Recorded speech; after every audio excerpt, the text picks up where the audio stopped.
श्री शिवाय नमः शुरू हो गई है, जो कि 5 दिवसीय शिव पुराण कथा है, जो कि 13 अगस्त से 17 अगस्त 2025 तक दोपहर 1 बजे से 4 बजे तक आस्था यूट्यूब के माध्यम से देखी जा सकती है।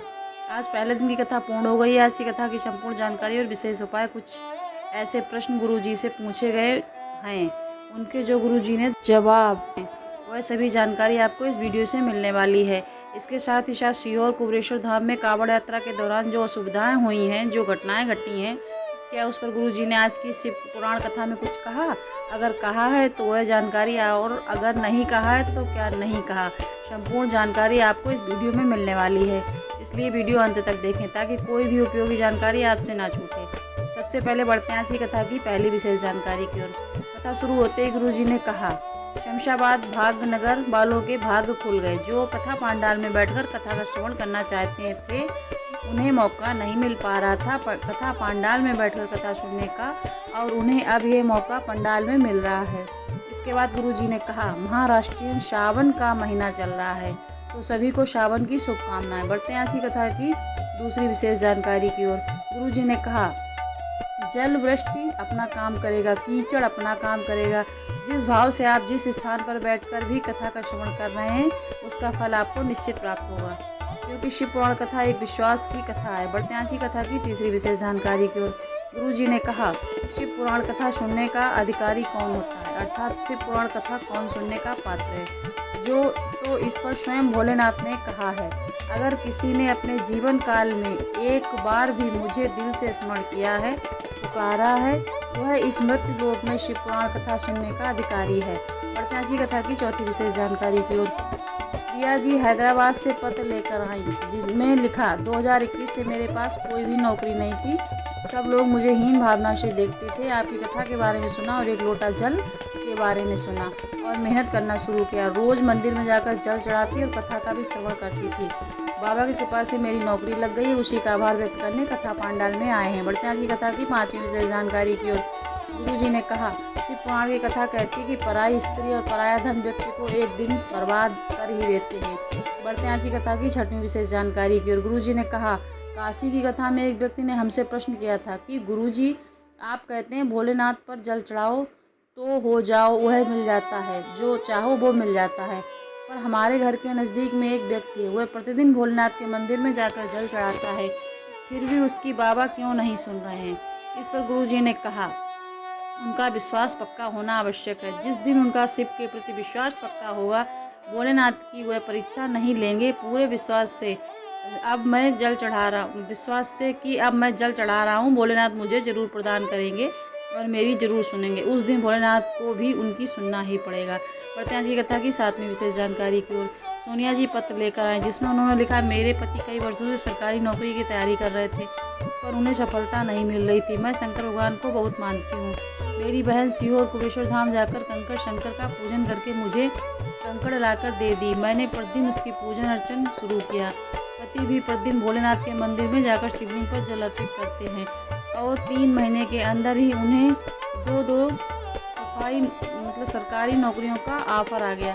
एक नौकरी उन्होंने ज्वाइन कर ली है, और मुझे संतान सुख नहीं था। विवाह के 14 वर्ष निकल गए थे। सब जगह इलाज भी कराया, पर कहीं से कोई लाभ नहीं हो रहा था। पर कुबेरेश्वर धाम पहुंचकर अपने पति की नौकरी की, बाबा को धन्यवाद किया, संतान प्राप्ति की प्रार्थना करी, भोलेनाथ की भक्ति को धारण किया, कंकड़ शंकर का पूजन अर्चन किया, संतान सुख हुआ। उसी का आभार व्यक्त करने हम कथा पांडाल में आए हैं। बढ़ते हैं आज की कथा की आठवीं विशेष जानकारी की ओर। शोभा वर्मा जी पत्र लेकर आए, प्रश्न लेकर आए, जिसमें लिखा, पत्र लेकर आए जिसमें लिखा कि मेरे 2 प्रश्न हैं।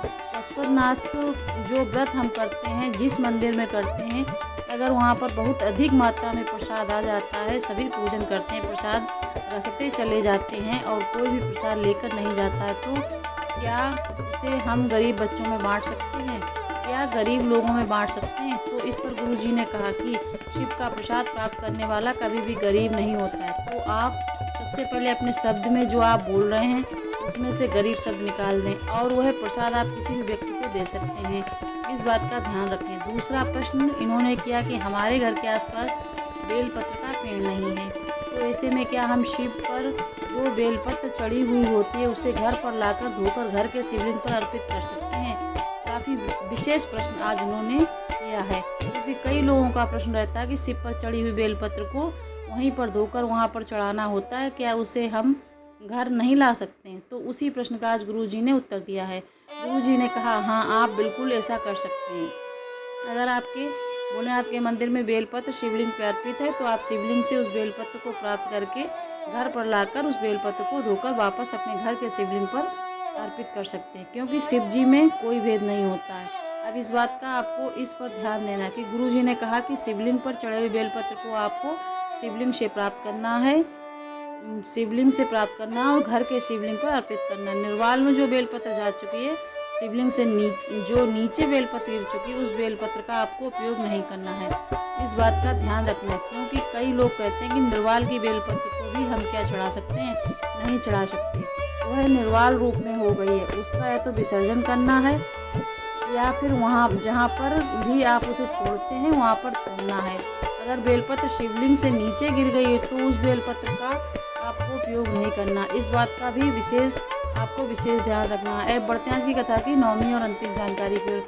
गुरुजी ने नहीं दी है आज पूरी कथा, अगर आपने श्रवण की होगी तो गुरुजी ने पूरी कथा के दौरान सीहोर में हुई कावड़ यात्रा में जो भी घटनाएं हैं उस पर कोई भी जानकारी नहीं दी, ना ही वहाँ पर जो असुविधा हुई उस पर कुछ कहा है। पर मुझे लग रहा है गुरुजी जल्द से जल्द इसी शिव पुराण कथा में कोई बड़ी जानकारी जरूर देंगे, क्योंकि गुरुजी की कावड़ यात्रा पर कई प्रकार के प्रश्न चिन्ह उठ रहे हैं, कई प्रकार के सवाल उठाए जा रहे हैं और कई प्रकार की घटनाएं सच में घट भी रही हैं और सभी के मन में संशय बना हुआ है कि गुरुजी कब कुछ कहें। गुरुजी को ये सभी के मनों का जो संशय बना हुआ है उसे दूर अवश्य करना चाहिए।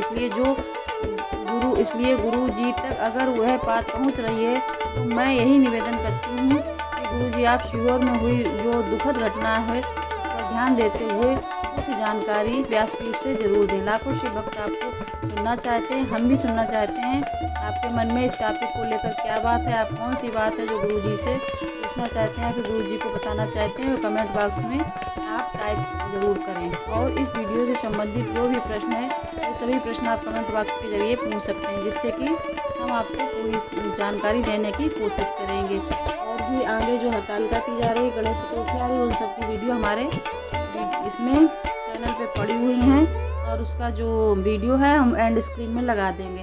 अगर आप हरतालिका व्रत रहते हैं तो उसमें क्या पूजा कैसे, या जन्माष्टमी जो आ रही है 17 तारीख को, उसकी पूजा कैसे करें, उस रुद्राभिषेक कैसे करें, क्या चीज़ें चाहिए, उस सब की वीडियो हमने डाल रखी। तो आप हमारे चैनल पे जब ये वीडियो देखेंगे तो एंड स्क्रीन में क्लिक करके देख सकते हैं। अगर और भी कोई जानकारी चाहिए तो कमेंट कीजिए। श्री शिवाय नमस्तुभ्यं, हर हर महादेव।